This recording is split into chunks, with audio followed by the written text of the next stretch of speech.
Hello, listeners. This is Lee Price. This is Will Ford from Football 365. And you're listening smartly to At the Bridge Pod, a Chelsea FC podcast, although I would describe it as the Chelsea FC podcast. Magical from Eden Hazard. Kai Havertz in the Champions League final. Ivanovic! Yes. In the middle, it's just behind him. But it's tapped in by Hakim Ziyech. Matic with the ball driver. Matic takes the net off. Hat-trick hero.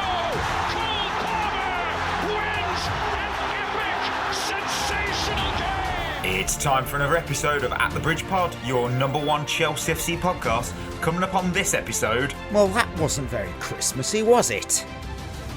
Oh, welcome back, everyone, to another episode of At the Bridge Pod. I'm joined in the virtual room filled with a lion. Just one, but it doesn't matter because we've got a great lion. All of us are great.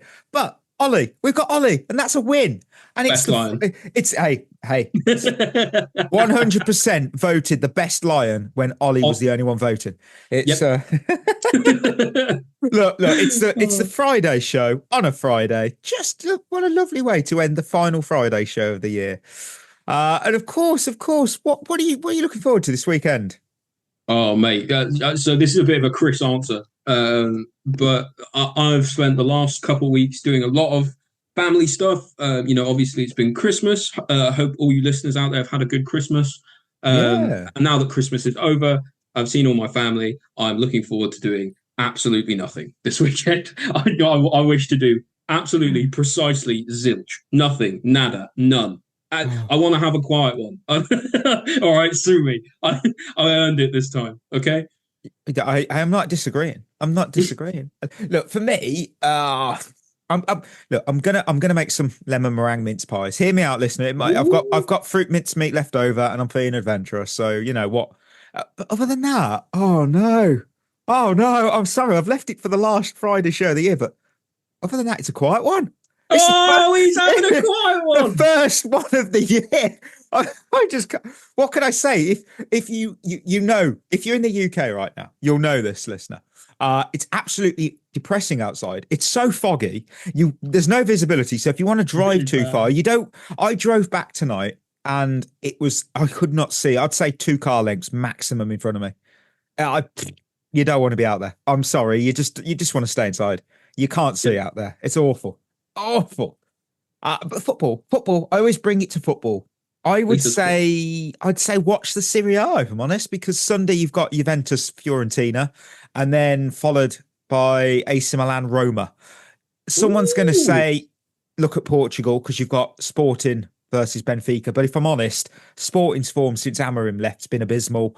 I don't see anything other than a Benfica walk over there. So I'm like, why bother watching it? That's why I didn't include it. I mean, it's there. Yeah. You might as well watch it. I suppose. I mean, it's better than not watching football. I don't know where you'd watch it. Some stream.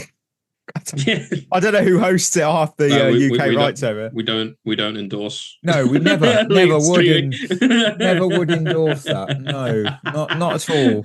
Not at all.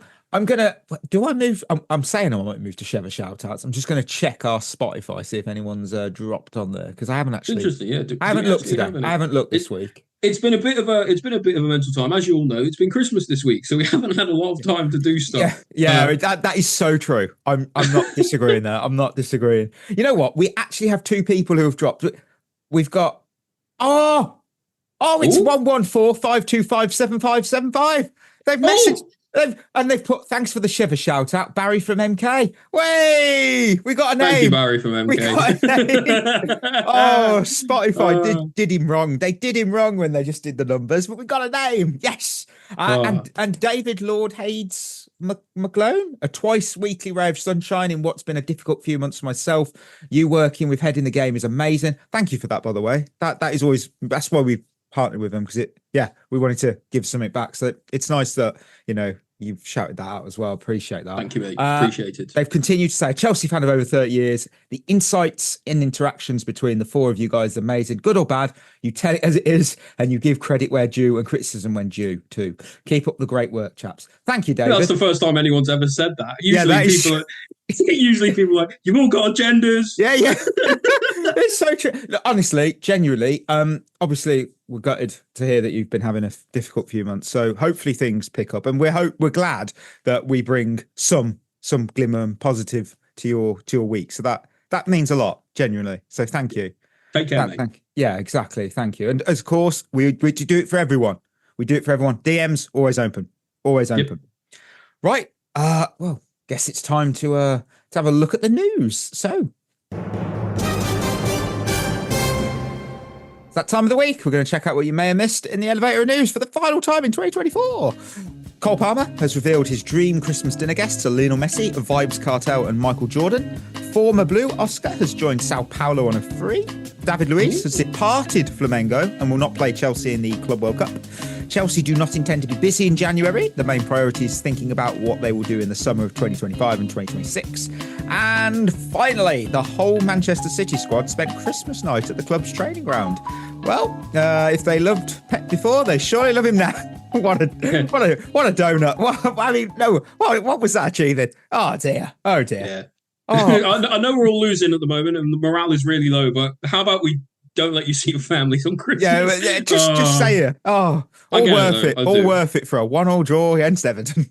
Dear. I won't lie, I didn't pick up anything from the news apart from that awful Christmas table. There wasn't really that much on. I mean, we've had a few things pop up in the news and stuff since we lost the game. Yesterday. No, but, I wonder why that would happen. Negativity in Chelsea. So I'm always really, really conscious to just dive on that because it seems like a reporter is always just sitting on something. You know what I mean? Standard. So I don't know. Maybe if it comes up, we'll give it some of the credit it's due, or if it's later found to be true. Listen, until it's true, it's bollocks, and we'll treat it that way. That is pretty much every bit of news. I mean, I saw one thing. Ben Jacobs said Harvey Vale's attracting interest from Anderlecht, Herne and Verne, and Sunderland. And they Gilchrist is also getting some interest, didn't he? Yeah. And I saw something as well. Some people were going, "Should we withdraw call Andre Santos because he's having an absolute insane season in France?" No, he's having a good season in France. Let him complete the loan. I never see the point. It's not like Ukachukwu. What's the point of him being at Southampton? I mean, it could change with the new manager. However, right now he's not playing, and that makes sense. Bring him back, maybe he can play a bit, whatever. But Andre Santos is in good form. I don't want him sat on the bench and then having a bit part cameos every week. No, what's the point? Also, we don't want Strasbourg to burn down their stadium. Because if we pull out their best player mid-season, they're going to go absolutely ballistic. We can't do that. It already doesn't help when when their fans claim, which I understand why they claim it. They're not, they got a very good reason to claim it, that we Clear Lake and Blueco are just using Strasbourg as a little bit of a toy. Yeah, if we pull Santos, kind of confirms that. Let's not do that. Let's not do that. At least not yet. No. We'll let's behave, I'd say. Other than that, I think the news is a little bit dry, isn't it? It's drier than the Sahara. There's not much around. No. So I guess with that, it means that it's time for a midweek match report because Chelsea took on Fulham in the Premier League. The last time Fulham conquered Stamford Bridge, Lena Martell's One Day at a Time topped the UK charts, a melody of resilience and persistence. Fittingly, Chelsea fans needed both to endure this Boxing Day slog. The Blues felt like a ghost of their potential, dull, listless and entirely overrun. Fulham, they came out swinging, channeling all the energy Chelsea lacked. By the second half, I wasn't sure if I'd fallen asleep from the Christmas lunch or the lifeless football on display. A knockout punch was delivered from Fulham, leaving Chelsea floored and the fans deflated. Oh, Chelsea 1, Fulham 2. 45 years wasted. We blew it. We blew it. Winners and losers, and I've got Chris and Berth have sent in their winners and losers to me. So very nice. Because I haven't seen the list yet. So I was because I've got a slightly bumper list of winners and losers. Depending I don't on what blame you. Up, I can understand. I guess I've got to ask it. Someone's going to complain if I don't. Kicking off with the winners as always. But who have we got, and how many have we got? Yeah, Berth's really going to hate this when he listens back to this because it's not even a round number. I've got 2 and 5. What? Okay, all right. I can't. You know what? Usually I'd give you a bollocking, but you're the only person in this room right now other than myself, so it's probably just best I just read the room and behave. It was 2 and 4 until I learned we were doing the show just you and me. I've got 2 and 3, and the 2 technically is a 3 because it's a duo. Let me have a look what Chris and Berth sent in. Chris sent me in. Oh, he sent in 3. 9. He sent in 3 and 3. Nice, and behaving there. What about Berth never goes off script. Berth's always a 3 and 3 kind of guy. Well, Chris has sent me his list. Berth has not. So, well, Berth's a 0 and 0 this week. Yeah, 0 and 0. That's how bad it was. It was the biggest indictment that Berth has not even adhered to his own rules. Look. I mean, Cole Palmer. He's on my list. He's on Chris's list. Is he on yours? He's on mine. Great goal, wasn't it? Chris has literally just put brilliant goal, ran the show first half, and what a way to start the game. Brilliant opening goal, and he's a winner because it pushes him to an astonishing 52 goal involvements in his first 50 league starts. And put that into perspective, only Haaland and Andy Cole have managed more in their first 50 appearances, and it looked like it was going to be a game for him to remember too. Oh, how quickly things change. Well, not quickly, really. It was more like the last 10 minutes it changed. Shame it didn't. He looked really good in that first half. Yeah, he looked very good. He was running things. He looked really interested. He had a few opportunities early on. Probably maybe should have done maybe a little bit better with some of them. But to be honest, considering how a lot of the other players played yesterday, I'm not going to really hold him against that because he was kind of the only one making anything happen. Palmer just proves once again that he is the best player at the club in terms of, pure talent, at least by an absolute mile. Kind of shades of Hazard a little bit with that, with the way he kind of dribbled through a few in midfield, early finish into the bottom left-hand corner, left the goalkeeper reeling. It was really nicely done.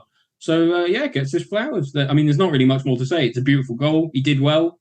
That's it. Yeah, I mean, these shows, I know this is a bit early to bringing up this, but I always wonder how our winners and losers lists would have changed if we just had a calm last 10 minutes. I would have been very interested because I don't know if I could see a couple of my losers staying.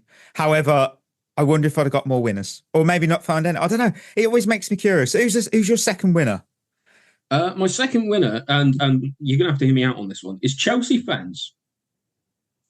Right. Right. Yeah, I know. So hear me out. You put Chelsea fans on the winners list after we lost, for the first time to Fulham at home in 45 years. Yes, I am. And this is why. Listen, right? You've got to remember, Chelsea fans, that we've been in a bit of a rough situation in the last couple of years.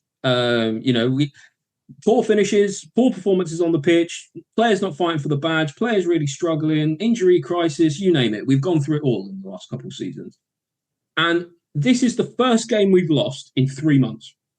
And now, granted, everyone's gone absolutely ballistic because of this. Yeah. And I'm not going to pretend like I wasn't one of the ones going ballistic because we lost. But at the same time, bit of perspective is needed, right? It wasn't that long ago where we were losing basically every week, more or less. Or, we could not string results together to save our lives. And we're on and up at the moment. So the fact that we are all very upset after losing our first game in 3 months is actually a sign of how good things are going at the moment. Yeah. And we need to recognise that as Chelsea fans, that we're quite lucky right now. And it doesn't feel like it. It sucks. I get it. But at the same time, bit of perspective, I think. Yeah, I can see your point. What Chris has got Tosin as his second winner. Solid at the back, was the real leader of the defence when Colwell went missing in the second half. Yeah, I don't know if we found him. We don't know if we found Levy. Still, people are still asking. I can see his point. Tosin was he had a reasonable game against his former club. For me, I thought he was all right. I didn't think he was brilliant. It's one of them, isn't it? Because we lost, it's hard to actually really go, yeah, we really good. Do you know what it is? It's just it's hard to praise a defender when you let 2 goals in the last 10 minutes. You know what? You are spot on. And whilst we've just been talking, I've actually just thought of a fourth loser to make it around 6 for me in total. Nice. But my second winner and final winner is a midfield duo, because I felt I had to give a mention to both Caicedo and Enzo Fernandez. Caicedo, I said it in the group chat. I mean, he reads that game so well, and he anticipates danger. He intercepts the danger before it happens, before it becomes a danger. The threat is instantly extinguished, and he's very good at that. And I saw him do it a fair bit. He'd see a Fulham and he'd be there. That you can't teach that. and we are that's like N'Golo Kante, like. He's very good at that. So I was very impressed with him, actually. Thought he had a very good game. He did. He really, really did. He patrolled the back line like you would have a guard on duty. He was incredible. And Enzo, my classic, he was a quarterback. He great passes, and he was unlucky not to have scored from his long-range effort because Leno pulled off a world-class save. He's been a little bit unlucky, I think, in the last couple of games, Enzo, because he had a good game versus Everton as well. And because we haven't gotten anything out of both of those games, his performances have kind of been shied away from a little bit. And I think he's been very good. Who is your third winner, if you had one? Unfortunately, Mike, I do not have a third winner. That was it for me. Yeah, I think that's because there's a lot. Unfortunately, there's a lot more bad than good this week. Yeah, Chris dropped a. Oh, Chris, I know where you're going with this. Liverpool, no real title contenders to worry about. Yeah, it's not a real title race. It's not a real title race. It's not a real title race. Oh my word. Oh, this. You know what? We go straight to losers then, and straight away, some listeners are already going. Well, not listeners, because listeners don't say this. It's the people on social just jump in and listen for a little bit and go, "You were so negative that game." Why do you hate all the players? Listen, just fuck off. My first loser is Nicholas Jackson off. Christopher Nkunku on. Yeah, I'll tell you why. Just like the sun rises every morning, Nkunku for Jackson has become as predictable as a bad VAR call. It's clockwork. It happens every game. And against Fulham, in fact, I've got some stats here. So if you think, shut the fuck up, Mike. No, I've got stats. Against Fulham happened 75th minute. Everton, 73rd. Brentford, 83rd. Spurs, 76th. Villa, 71st. Arsenal, 88th. Newcastle, 78th. You can set your watch. It's going to be between the 70th minute and the 80th minute. It's happening all the time. And all for that consistency. Do you want to guess? This isn't a trick question. I must say it. I'm very fair. Do you want to guess how many times Nkunku's come on and actually made an impact? Goal contribution? None. I'm just going to get the calculator out. Maybe once. Didn't he? Well, I think once. That's hang on. That's about 8 appearances, and I'll times 0, which gives you zero. You get the same results if you'd brought on a cardboard cutout. I mean, yes, he brought a save out of Leno yesterday. Come on, but he didn't do anything. I don't get what. Like, he's a good player. I don't want people going, "Oh, you're bashing him." No, he's a bloody good player. But this substitute doesn't do anything. It's the same thing. It's like the Kovacic-Barkley thing under Sarri. It doesn't achieve anything. We keep doing it, and then it's like, oh, okay. Yeah, it just peters out to nothing, doesn't it? And you're right. It's very, very predictable. Really, in a way, it's a loser for Maresca more than it is necessarily Jackson for Nkunku. But that specific substitution is a hallmark of that, I think. Yeah, it's flawless. And Nkunku was my 5th loser, actually, because I thought he was genuinely dreadful when he came on. I don't know whether he's maybe just not happy because he's in the Conference League squad. I don't know if he's not happy because he's always being played out of position. I don't know what's going on, but jogging around the pitch, you're being brought on as a super sub in the 80th minute, 75th minute, whatever, and you're jogging around, mate. What you doing? I understand maybe you're not in the happiest spot. I understand, maybe you're not exactly where you want to be in Chelsea career. Maybe you just want to preserve yourself and maybe move on in January, but we don't need players like that here, and it's a shame because for me, Nkunku is probably one of the most talented players in the squad. He's arguably the best finisher in the squad. I mean, you could certainly make the argument for it, at least after Palmer. And right now, he just, as good a player as he is, I just don't see him having a future here at Chelsea. Wow. Because, look at it. You've got someone like Gu who, for all of his flaws and playing in the Conference League and all of that, when he comes on, he presses, he puts in effort, he puts the defence on the back foot, helps lead the press, helps do things that the team needs to do to get forward. And you're always going to prefer that as a team over someone who comes on and is very talented but jogs around. I don't know. For me, at this point, I would rather be seeing Gu come on than Nkunku. Yeah. Who's your first loser? Okay, well, my first loser is wingers who didn't play, which is a bit of a clumsy way of saying Noni Madueke and Mikhailo Mudryk. And you might ask me, Ollie, why are two wingers who didn't play at all losers for you. And it's actually because of how poor Sancho and Neto were. Because they really, both of them really struggled, I thought. Sancho just couldn't get anywhere near it. Neto was playing most of his game at right wing back. And then, so for Noni Madueke, we would have loved either of them to be able to come off and for us to have an opportunity to put someone on. But we didn't have anybody, right, on the bench. We had no wingers on the bench. We had 2 goalkeepers. Yeah, we did. So you think, well, where was, we know what's happened with McCullum Woodrick. He's banned, right? Okay, we'll get to him in a minute. But you go, okay, well, where's Noni Madueke? Left out of the squad. Why was he left out of the squad? Well, apparently it was what called a technical decision by Maresca, which I think, I don't know about you, but speaking for what I can tell through, it was my bullshit detector, is code for we left him out because he isn't training well. We left him out because his attitude sucks. And we've seen a few things come out in the news since this game, talking about him and Renato Vega as well, left out of the whole squad for the same reason. Not training well.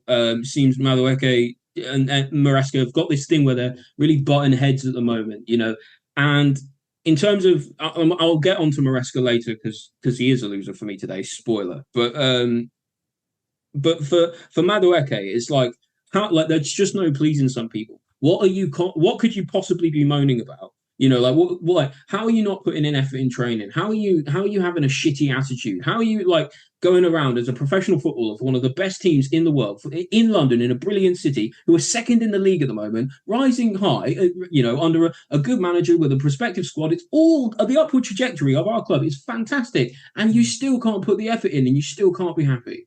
Yeah. So, what are we supposed to do here? Is your attitude always just going to fucking suck?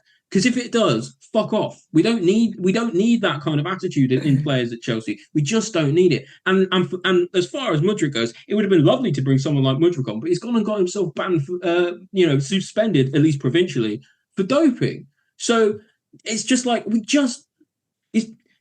word that really springs to mind for both of them is childish. How have you managed to take such a good situation for yourself, for the club, for your teammates, for the manager, and make such a childish decision to fuck it all up?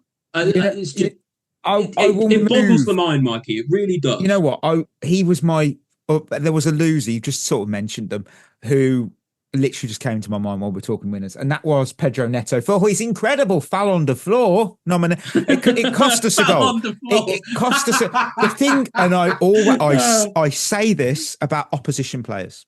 So I don't want any of that negativity going, you never do when it's your own player. Oh, I do. He does. What he did for me was unacceptable in 2 reasons. One being the less important one, which was it cost us a goal. It costs a goal. That is one of the least unimportant things in the grand scheme of why I'm pissed. Because the physio came on to attend to him and he did a little pretend wake up like he'd been cleaned out. And we have concussion protocols to protect players from serious injury and to stop play. And you basically faked that head injury. I don't like that because this is why I always feel that concussion is not treated as serious as it should be in the game, because it's people. Well, we've seen it. Players fake it. We've seen it already this season from other clubs. And when I see one of our own do it, pisses me off even more, because it's you can't do that. I don't like what it. What are you doing? Yeah. One, you cost us a goal, but when you look at the other thing, like I said, faking a head injury, that for me eclipses everything. That is just disgusting. And if I'm obviously, I don't know what would be said behind closed doors, but if I'm Maresca, I'd be pissed that he faked a head injury, because you can't be doing it. I don't like it. And yeah, it's simple as that. I didn't like it. I did not like it. I'm with you, mate.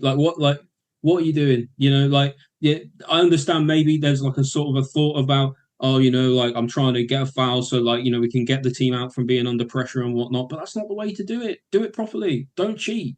Yeah, it's fucking annoying. And then at the end of the day, it cost him. So hopefully he won't do it again. But my God, really frustrating. After the game he had as well, which really wasn't a good game, he goes and does that at the end.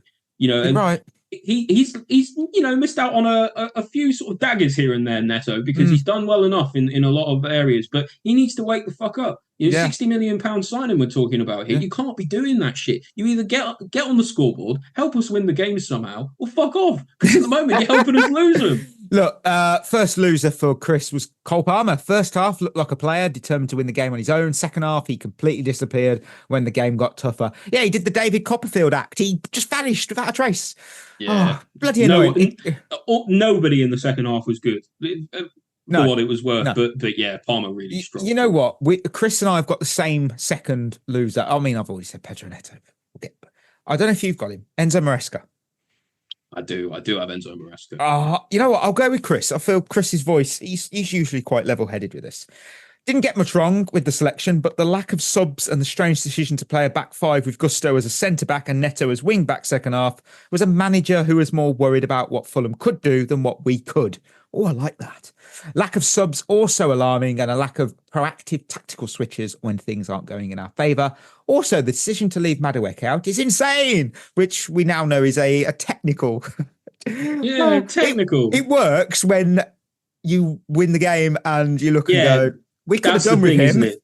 Yeah, that is really the thing with this whole thing with Maresca and Noni, because in my opinion, in a way, they're both at fault. Does Maresca have to put the hammer down? Yeah, probably. In order to establish more discipline in his squad, maybe, get the better out of a player who he thinks isn't doing well enough.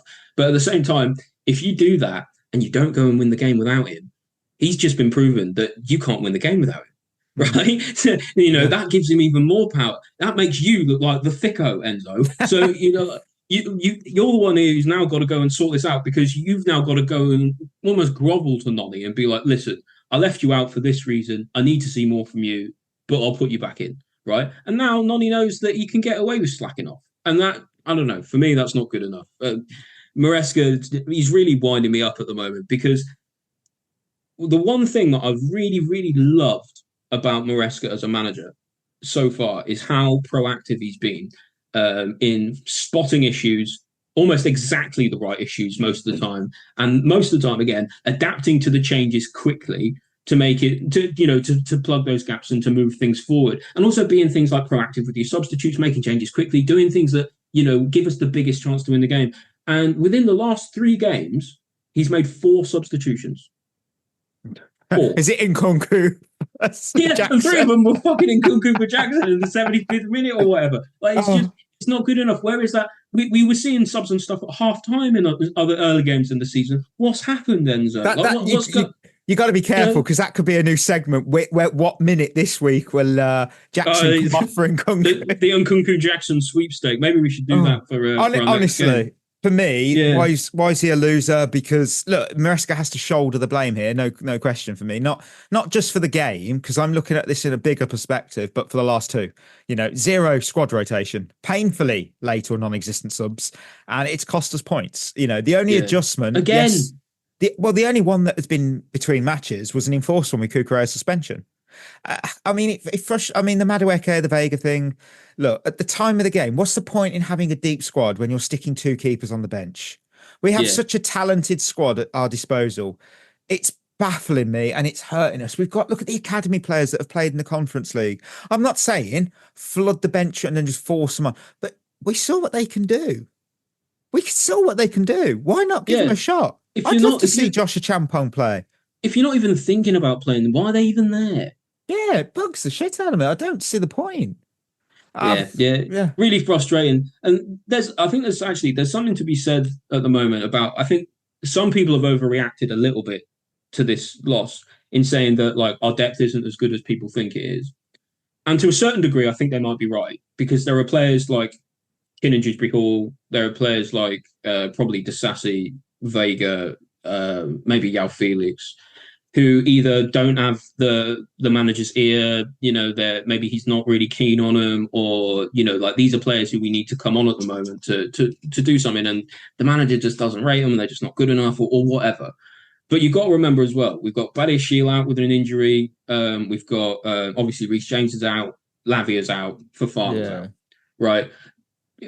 Our depth is better than you think, but we have 4 players, 3 of them key players, but 4 players who are out for medium to long term in terms of the injuries at the moment, although I think Reece is back soon.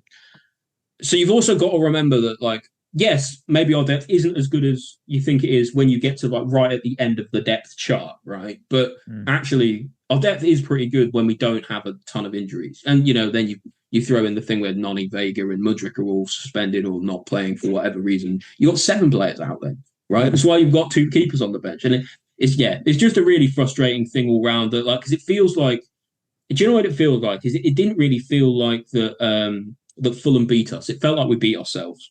Right, I can see your point there. With the lineup, like, which was fine, but with the tactics, with the way we wanted to play, a bit like what Chris has said, we were more worried about what they were trying to do than what we wanted to do. Yeah, and and the other frustrating thing from Maresca now is we need to see how he responds to it, right? Because at the moment, I think we've got this issue against low blocks. We've had it kind of all season. It's been one of the only things that I think Maresca hasn't really fully addressed, is that teams can really frustrate us and then hit us on the counter, right? Yeah. And it's all well and good if when we play our way, we're brilliant. But if teams stop us playing our way, then we're really going to struggle. So, Everton have proved that. Everton and Fulham back to back have given the rest of the league a bit of a blueprint of how to beat us. So it's up to Maresca now to change it. Now, he's indicated that there might be some changes ahead of Ipswich. He said maybe we will make some changes, and I think that's important. But the proof will be in the pudding, I suppose. I'll drop Chris's final losing, which was Christmas period. 1 point from Everton and Fulham over Christmas isn't great. Plus some underwhelming performances. Maresca started to get found out last season during the winter. Let's hope that's not happening again. And someone is going to jump on and say that, hang on, found out. He said, let's hope that's not happening again. And I don't think that's a crazy thing to say.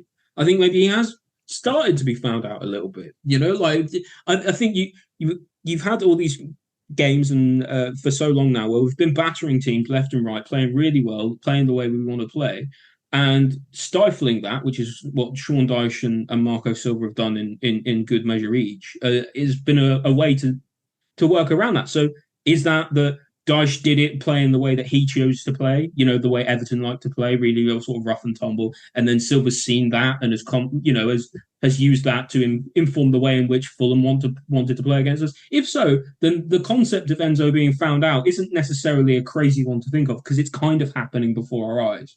It's about how Enzo reacts. That's the key thing. Well, how do we do in our next game against Ipswich? Because that's a massive game now. We have to get 3 points against Ipswich. Yeah. Who's your third or fourth? Fourth loser for me is tradition. At Christmas time, 'tis the season to be fucking depressed. Because 45 years that record stood, that streak against Fulham. Listen, we're Chelsea Football Club. At the end of the day, are we really all that bothered about Fulham, who are our closest geographical rivals? No, but this stuff matters, right? This stuff matters to who we are as a club, right? They are our local rivals. They are our closest rivals. They're just up the road from us, right? And so it's important that we sort of have this sort of big brother, little brother thing where we kind of beat them most of the time, and at home all the time for 45 years. And say what you want about any team, any Chelsea team, since 1979. Literally say anything you want, but none of them lost to Fulham at home. They didn't. It's the bare minimum. And to lose it how we did, in the way we did, to who we did, it's just inexcusable and it's unacceptable. I don't know if it was players switching off, being complacent. I don't know what it was at the end of the day, but we can't see that again against anyone, let alone against a team like Fulham, because that streak is gone now. You're right. We're never getting it back. It will be 2059 or whatever, 2069. Interesting. You know what? When we do that again, when the last time Chelsea lost to Fulham at Stamford Bridge, Wham's Last Christmas was number one. Some people could go, was that in the 80s or the No. Yeah. Oh, you know what? Oh dear. Look, man. for my final loser, Malo Gusto. Because in a way that people might not think. Because last season he was a revelation. He was a standout at right back and one of our brightest young talents. We weren't worried about the loss of Reece James through injury again because we had Malo Gusto. Wow, Malo Gusto. And then fast forward to this year and he's just playing a different universe. And that's not his fault. I'm making that clear. Under Maresca's system, he's been completely ineffective. He's been reduced to a shadow of the player he once was. And for me, it's heartbreaking because his potential is now being wasted. And the thought of him just being sold feels like losing a piece of the future that we were building, because he's bloody good, but he cannot play centre-back and he can't invert. That's not what he's good at. The only thing Gusto inverted yesterday was the scoreline. Unfortunately. Unfortunately, it sucks because he's so good.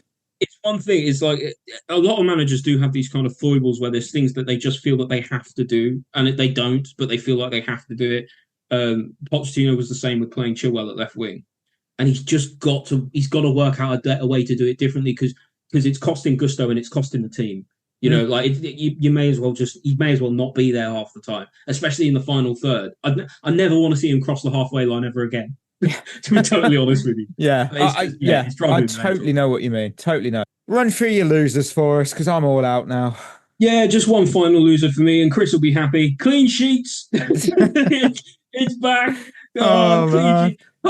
Like we had 1 week off where we didn't concede a goal, and it was so nice. And we almost had it again, and we threw it away. Honestly, I think you'd find cleaner sheets in the red light district than you would at Stamford Bridge at the moment. It's shocking. Because it's shocking. We just I don't know what it is. Like I said, whether it's just players switching off, or in big moments, or we're trying to play the ball too quickly at the right times, or if we're just doing something defensively stupid. Or just organizationally, something's not right. Tactics, something's not right. But we just cannot keep the ball out of the fucking net at the moment, and it's driving me mental. Defense wins titles. That's what everyone will tell you. Attack wins you games. Defense wins titles. And if you can't stop the goals going in, you're not going to win many games, right? So it's really important that we got to sort this out. We've got to iron it out. Fofana can't come back soon enough, man. I really hope he's fit soon. Yeah, that is true, actually. Right, emoji game review. Oh, dear. You know the emoji where the mouth is a straight line? That one. Dear. That was my actual reaction to the second. I was just sat on my sofa. I saw it go in and just went, I'm going with the bin emoji. Because that's where I wanted to throw my phone when I saw the second goal going. I was so upset. I was like, I spent about a good 2 hours on Boxing Day afterwards going, Christmas is ruined. Christmas is ruined. No winners. That honestly felt that way. That is such a us thing. If listeners won't know, but in our group chat, when we lose, not when we just lose, we lose games. That happens. That's life. You lose a game. But if we lose in a way that really annoys us, we basically just go with no winners. No winners in the chat afterwards. It's going to be a short show this week. No winners. You just know it. Right.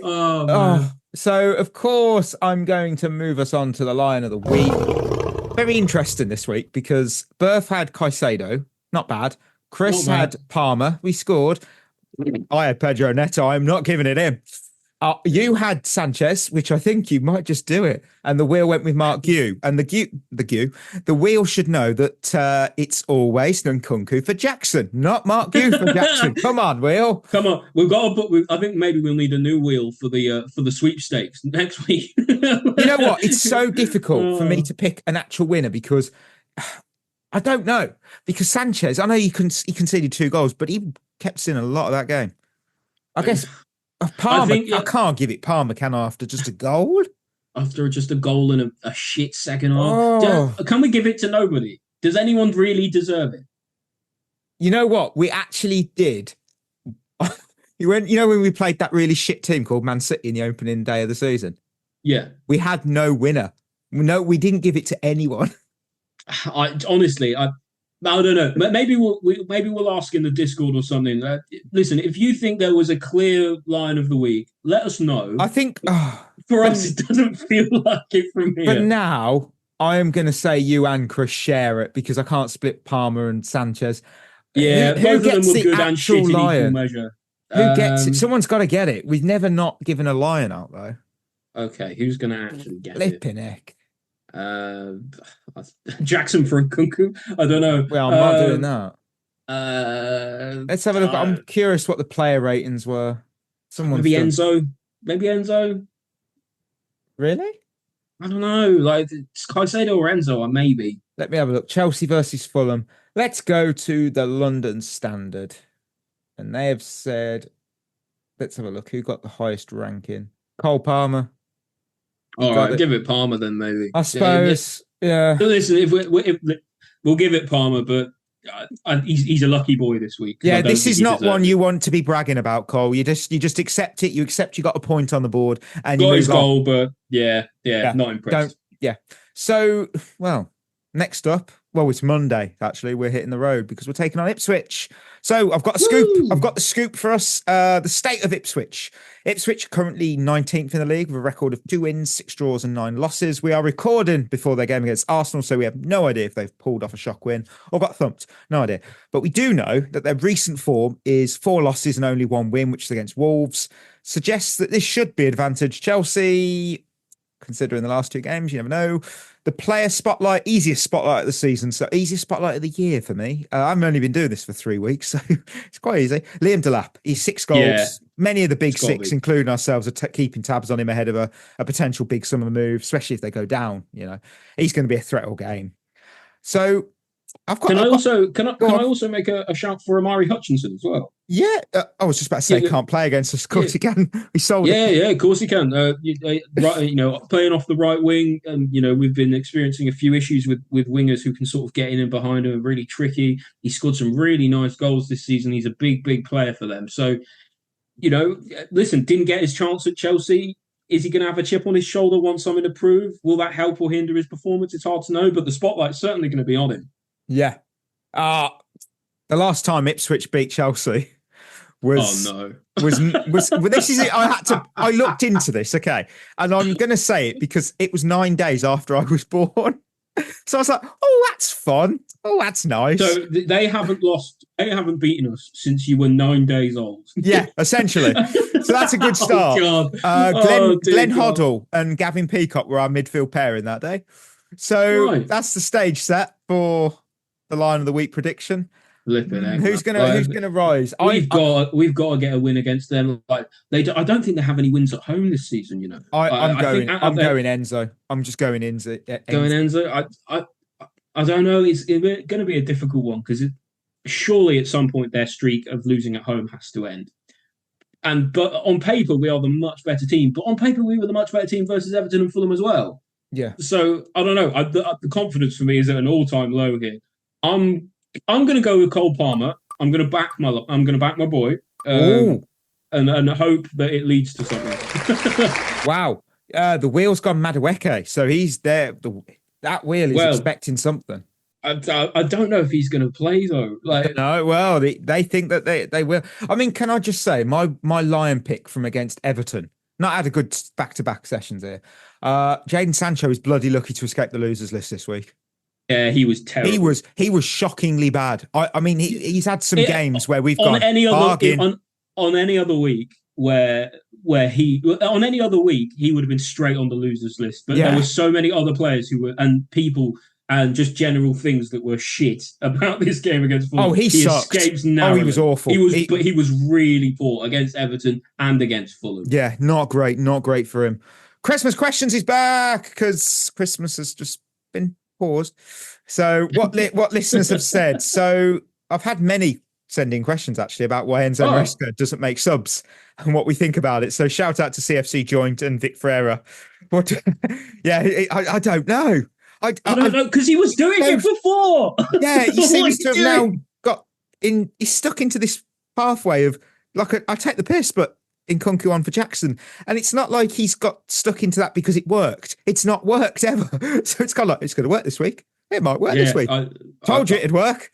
I don't know. The only thing that we can absolutely be guaranteed of in the game against Ipswich is that I promise you that is going to happen in the 70th and the 80th. Listen, you've heard it here first. Come back to this episode, stick it in our Discord, and remember that we've said this. It's going to happen 100%. Yeah, 100%. I would even say, 77th minute. It depends if we're winning, I suppose. Yeah, listen, we'll do the sweepstake this week. You said 77th minute. I'll say 72nd minute. I've just gone. So against Everton, we all know we made one sub against, Fulham. Nkunku and Madueke came on in the 75th minute for Jackson and Neto. What about before then? As well, Brentford neither of them did anything. No, in the Brentford game, we made one sub. The sub.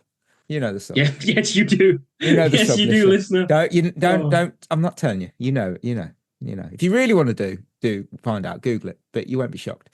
Against Spurs, we did a half-time sub, didn't we? Gusto on for Lavia, and then we did the obvious sub, and then we did Madueke, Felix, and Vega. So he was doing it. There's It's just really, there, yeah. Like that's a lot of sub. what's happened in the last few games? It's like the injury crisis really concerning him that much. Like, even if you can even call it a crisis, he's got like 4 players out, really. Yeah. But like, it can't be bothering him that much, surely.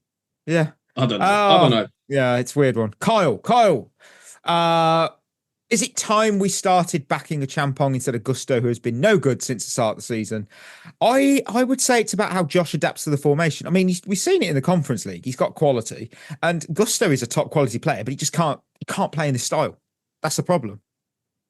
Yeah, for me, that's sort of like right back, right centre back option. I think he's certainly got a chance. I think maybe he'll play against Ipswich. You know, like Maresca said, there'll be a few changes, most likely. So I don't know, but he certainly deserves it by now. If on the very basis that what we're doing at the moment on the right-hand side of the right centre-back, right-back position just isn't working. And we just need to do something else, at least for one game, even if it's against Ipswich, and then everyone can just say, oh, well, it was only against Ipswich. Just give it a go. It can't be that bad, can it? Can it? It can't be. I thought when we played Shamrock Rovers that the whole Champong Madueke thing on the right side worked. So I know it's Shamrock Rovers, and that's it's really not hard. A real game. It's not a real game. It's so hard because you don't want to be insulting to a team, but you also it's not a real game. But you have to be very careful because obviously I would say that Ipswich are probably a better team than Shamrock Rovers are. However, you've got to test these players in tougher games, and he's passed, the it's first got to happen. test. Yeah, that's what I'm kind of like. It's got to happen sometime, isn't it? You couldn't get an easier game unless you were playing Southampton under Russell Martin to which you now cannot do. No, you can't do that anymore. So, I'd say give it a go. This is one of my favourite listeners now. Mikey from At the Bridge Pod. Shout out to him. Has asked, what is your... I like him as well. Top lad. What is your football highlight of 2024, both for Chelsea and overall? So I had to pick that. We have got someone who's asked an absolute killer question, and I have actually messaged them tonight. It's Ben. So if you're listening, Ben, I did say I am doing your question for New Year's Eve, technically, because that's when we'll probably do it sometime in the day we'll record, because his question is about like winners and losers from this year of Chelsea, and I'm like, that is brilliant. So we'll do that Monday, not Monday, we'll do it whenever New Year's Eve is, when we're all in the studio. So anyway, my Chelsea highlight of the year is he's not even with us anymore. He's at Leicester, but it's easily Michael Golding's debut back in January during the FA Cup win over Preston, because he shook the fourth official's hand not once but twice out of pure confusion. It was like watching myself accidentally wave back at a stranger who wasn't waving at me. It's hilarious and heartwarming at the same time, and I just loved it. And for the overall football moment, it's kind of tough because there's obviously, look, Leverkusen's dominance. Wow. There was some unreal goals this year. And of course, one of my moments of the weekend was when David James was villainously trolling a kid in a penalty shootout. But my actual pick was, you know what? Oh, I get to do it. I haven't done this in a long time. Morten Horman's screamer against England in the Euros, because I told a colleague at work. I told a colleague at work he was one to watch. I got laughed at that day, and then bam, justice served. Months later, I'm still laughing. Don't care that I'm on my own with it. I was just so proud. I was like, come. He was like my own child. I was like, come on. And then he was linked with Man United, and I panicked and thought, please don't go there, because they destroy players. And they still are doing it now, aren't they? So what about yourself? What were your moments for Chelsea and just general football? Okay, so it's okay. For Chelsea, I have to ask a question for this. Do you remember the Man United 4-3? Was that this year? I think so. I'm going to have to check it now. When was it? Let me look. Chelsea for April. Yeah, it was April. Yeah, back in April. I thought it was the back end of the season. That's my Chelsea highlight, because I don't think I have ever, in a long time, I don't think I've gone as mental for a game like I did like that. Yeah, I remember that game very well, because I was basically, when it was when we were 3-2 down, I kind of had a little tantrum. I know I'm way past the age of having a tantrum. Listen, you're not alone, mate. But, it's okay. We were 3-2 down. It was the 89th minute, and I was tired, and I basically I was like, I'm going to bed. I don't want to watch it. And then I thought, no, I'll watch it. I've got to stick it out. I'll do a show on it. I got to watch it. I didn't see that cut. I'm so glad I stayed awake. Yeah, it's a key reminder to never leave early. Yeah, that is so true. Yeah, that was honestly, that game is just absolutely ridiculous. I will never forget just like the screaming of the commentator's voice, screaming for Hilariously goal good. in the rain as well. It's absolutely iconic, that goal, absolutely brilliant. Yeah. And then I think general footballing, honestly, it's a pretty recent one. But for this show, and it's a meme for this show, it's not a real game. I absolutely real love game. it. It is good. I mean, love it so much. It's expanded into our vocabulary. We use it all the time. We do use it for other stuff. Yeah, we use it for other things as well. So Chris is brilliant, and we love him so much. He created an immortal meme for this show. Yeah, it was the first thing that came to mind about the Club World Cup. So it's not a real tournament. It's not a real tournament. No, not at all. Right, we can't do Lone Army because there's only one person here, and Chris has won the title. By default, I mean, Chris has already won it, so we start again next year. It turns out it's not a real game. Turns it out, but I will quickly do a Hazard headliners because Ollie did suggest that, and I did that whilst we were doing this show live. So there you go. Don't say that we can't multitask on this show. So what? This is there's a what? A voice cracker. Who's making some player or someone in football well known in the news? So 5 clues to guess who it is. First it's a lot clue. of pressure when it's just you. It is, it's so difficult. First is this person got an MBE in the 2023 New Year's Honours List for services to association football, anti-racism and charity. Second, I love this is niche that I found. In 2000, a street soccer game was released under his name, and he provided both commentary and basic motion capture. I never knew that until I googled it. Right, that makes me think it could be a forward, but it could be someone really weird, couldn't it? It could be. It could be. He appeared on the UK edition of The Masked Singer. That starts next week as well, if you're in the UK, listeners. I watch it. I have not much to do on a Saturday night, don't I say that?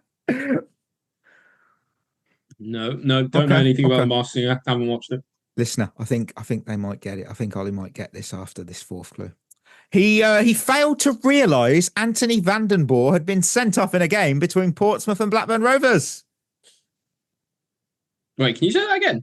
He failed to realise Anthony Vandenborre had been sent off in a game between Portsmouth and Blackburn Rovers. There's no way you haven't got that. This is embarrassing. I actually don't know. Oh my! Well, you're going to get it in the 5th clue. Don't worry, listener. I know you got it in 4. I know. Some of you got it after the 2nd clue because you're like, I remember playing his street soccer game. His catchphrase is "Unbelievable, Jeff." Oh, it's Chris Kamara. It's Chris Kamara because he had a footballing game. Yeah, Chris Kamara street soccer. Oh, it's brilliant! Real. Oh yeah. Do you know what? I was thinking of a player. That's why I couldn't get. Yeah, that's I don't know, Jeff. Is it like? I'm looking at it now. It's the most PlayStation game. It's just a picture of him in his shirt. That is just so old. I've got to track that down and play it somehow. That sounds so fun. Beautiful. Chris Kamara's street soccer. I'm pulling it up now. You could choose 25 teams to compete in a 5-a-side street soccer contest. You could play in, listen to this, locations. You could play in London, Paris, Easter Island, and the Rome Colosseum. Right. So they went, right, okay, yeah. So, street football, where is that really big? London, yeah, definitely. Paris, yeah. Right, what else? It gets better. It says it incorrectly listed Prague as from Norway and not Czech Republic. Oh God! I didn't even think of Brazil for street football. And man, the official PlayStation magazine gave it a 6 out of 10, describing it as low on production value but high on pure gameplay. Oh, do you know what? That's good enough for me. I'm going to look this up. But yeah, he's in the news because he made his absolute incredible return to TV after a 2-year absence. And everyone loves to see Chris Kamara because he's brilliant. He's do you know what? He is one person in football who is genuinely universally liked. Yeah, he is. He's in that category of the Juan Matters and yeah. Everyone was genuinely really upset when he left Sky Sports. What's it called? He's- Sky Sports. Yeah. And Gillette goals. Soccer Oh, Saturday. so good on goals on Sunday as well with Ben Shepherd. Yeah, I love you that. know, and I always missed having him on. Like, you know, when I couldn't watch the games or whatever as a kid, and he'd always be on telly there telling me who scored and how Yeah. they scored and all of that stuff.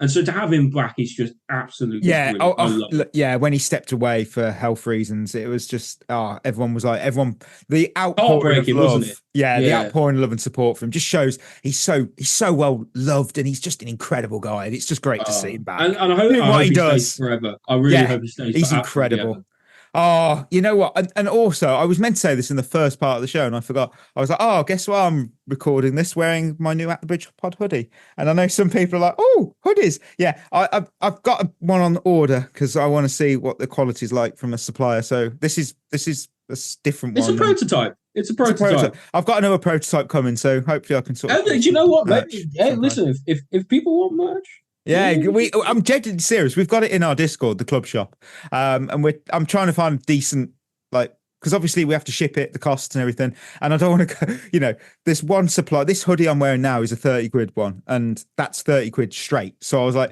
I'm trying to find it a bit cheaper than that because otherwise, you know, with the postage to America and everything, I don't want listeners dropping like $50-$60 on it. I mean, some of you may go, yeah, we'd love to, but that's not fair. No, like if we're going to sell anything to you, we got to do it at a fair price. Yeah, that's the only way that we're going to do it. The price of a ticket to a Chelsea game, $120. Yeah, but what's more value than a $30 a Chelsea hoodie or some shit? Do you know what would be really funny? Would be if we sold £5 of top quality British topsoil at the Bridge Pod. Oh, it's brilliant. Oh, that'd be a good start. Yeah. Oh, look, listeners, we're at the end of another episode. So before we go, of course, proud to remind you about our partnership with Head in the Game, the mental health charity using football to support wellbeing and community. Check them out, headinthegame.co.uk.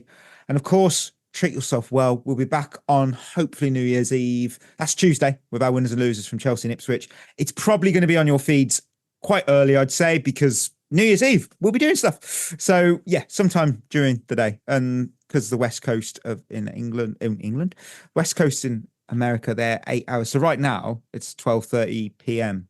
on the West Coast. So might be really bloody. When you wake up, you might have a new episode. That might be that you early. Lucky listeners, you. Yeah. So yeah, till then, treat yourself well, and that will be us signing off. You've been listening to At the Bridge Pod, a Chelsea FC podcast. Follow us on Twitter and Instagram by searching for At the Bridge Pod. And if you're listening on Apple or Spotify, leaving us a review is always appreciated.